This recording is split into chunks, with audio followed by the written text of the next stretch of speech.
আজকে কিন্তু দুর্ভাগ্যজনক সত্যি যাকে সেনবাগে নমিনেশন দেওয়া হয়েছে ইতিপূর্বে দিয়েছে শহীদ রাষ্ট্রপতি জিয়া রহমান এবং বেগম খালেদা জিয়ার আদর্শ এখানে আছে, বলেন তো ওনার মধ্যে আছে? তাহলে আজকে আমরা কেন ভোট করতেছি? আমরা শহীদ রাষ্ট্রপতি জিয়া রহমানের আদর্শটা সেনবাগে বাস্তবায়ন করার জন্য কিন্তু ভোট করতেছি। শহীদ রাষ্ট্রপতি জিয়া রহমানের আদর্শ কি ছিল? জনগণের কল্যাণ করা, জনকল্যাণ করা, মানে মানুষের পাশে দাঁড়ানো, অসহায় মানুষকে সহযোগিতা করা। যে দেশটা ছিল আপনার তলাবিহীন জুড়ি, এই তলাবিহীন জুড়ি থেকে দেশটাকে স্বয়ংসম্পূর্ণ করেছিলেন, উদ্যোক্তা ছিলেন শহীদ রাষ্ট্রপতি জিয়া রহমান। তার ধারাবাহিকতা আমার নিজে বেগম খালেদা জিয়া।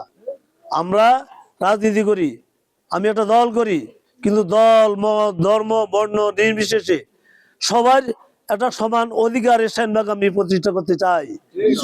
সেনবাগের মানুষ কোন ধর্মের, কোন বর্ণের, কোন গোষ্ঠীর আমি এটা দেখতে চাই না। আমি চাই সবাই যেন তাদের অধিকারটা পরিপূর্ণভাবে ভোগ করতে পারে। তারা কেউ যেন মনের মধ্যে কোনো সংখ্যা না থাকে যে আমি সংখ্যায় কম, আমরা সংখ্যায় বেশি। ইসলামের বিধান হলো যদি কোনো এলাকায় আমাদের নবী সাল্লাল্লাহু আলাইহি সাল্লাম যখন রাষ্ট্রনায়ক ছিলেন, খলিফাতুল মুমিনিন যখন হযরত ওমর ফারুক ছিলেন, আবু বকর সিদ্দিক রাদিয়াল্লাহু তাআলা ছিলেন, ওনাদের সময় যারা ওই এলাকায় ওনার শাসনের মধ্যে যারা নন মুসলিম ছিলেন তাদের পরিপূর্ণ দায় দায়িত্ব ইসলাম গ্রহণ করেছে। আজকে যারা আমাদের এখানে আমার দিদিরা আছে, আমার বদিরা আছে, আমার মাসিরা আছে, যারা এখানে আজকে উপস্থিত আছেন, আপনাদের আমি এইটুকু আশ্বস্ত করতে চাই, আমি কোনো ধর্ম বর্ণ এগুলা চিন্তা না করে আপনারা একজন মানুষ, আপনার এই বাংলাদেশে আপনার জন্মস্থান 3 নম্বর ডুমুরি ইউনিয়নে আপনার জন্মস্থান, এখানে আপনি আপনার পরিপূর্ণ অধিকার পাবেন ইনশাল্লাহ। আমরা সেটা এনশিওর করব। কোনো নন মুসলিম কখনো আমার দ্বারা ন্যূনতম অতীতে ক্ষতিগ্রস্ত হয় নাই। আমরা তাদের পাশে ছিলাম, এখনো আছি, আগামীতেও থাকবো ইনশাল্লাহ। আমরা ধর্ম বর্ণ নির্বিশেষে এই এলাকায় একটা শান্তির অবয়ব আমরা তৈরি করতে চাই। আমরা এখানে চাই সেনবাগটা যেন সারা বাংলাদেশের মধ্যে একটা আদর্শ সংসদীয় আসন হয়। আমরা মানুষের অধিকার সেখানে প্রতিষ্ঠা করব। আমরা এখানে সেনবাগটাকে পরিপূর্ণভাবে আমরা অন্যান্য সংসদীয় আসন থেকে ব্যতিক্রম একটা অবস্থান সেখানে তৈরি করব। এখানে শান্তি, যাতে সবাই যেন শান্তিতে বসবাস করতে চায়, এখানকার মানুষ যেন নিঃসংকোচে সে তার অধিকার প্রয়োগ করতে পারে, আমরা সেটাই এখানে বাস্তবায়ন করব। আমি আপনাদের এলাকার সন্তান, আমি সুখী দুঃখে আপনাদের সাথে ছিলাম, আজকে আগামীতেও থাকবো। আমি আপনাদের কাছে বিনীত অনুরোধ করি, আমি এই ভোটে অংশগ্রহণ করার আমার কোনো ইচ্ছা ছিল না, কারণ এমপি হওয়া আমার কাছে সবচেয়ে বড় নয়। আমি আপনাদের সন্তান হিসাবে থাকাটাই আমার কাছে সবচেয়ে বড়।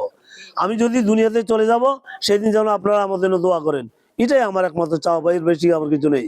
সুতরাং এই এলাকার মানুষের অনুরোধের পরিপ্রেক্ষিতে আমি আজকে এখানে ভোট করতে এসেছি। ইনশাআল্লাহ আমি চেষ্টা করব, আমি নির্বাচনের মাধ্যমে আল্লাহ যদি আমাকে কামিয়াব করে, আপনারা যদি আমার এই ভোট দিয়ে সহযোগিতা করেন, আমি আপনাদের সন্তান হিসাবে সব সময় আপনাদের পাশে থেকে আপনাদের যতগুলা সমস্যা আছে সমাধান করার জন্য চেষ্টা করব।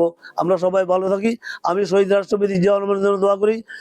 আমার নেত্রী বেগম খালেদা জিয়া, এই নেত্রী, উনি কিন্তু অল্প বয়সে বিধবা হয়েছেন। ওনার মাত্র 2টা সন্তান, একটা সন্তান দুনিয়া থেকে অলরেডি চলে গেছে, একটা এখন আমাদের চেয়ারপারসন জনাব তারেক রহমান। সুতরাং আমার নেত্রীর জন্য আমরা দোয়া করি, আল্লাহ যেন ওনার ভুল ত্রুটি মাফ করে ওনার জান্নাতবাসী করেন।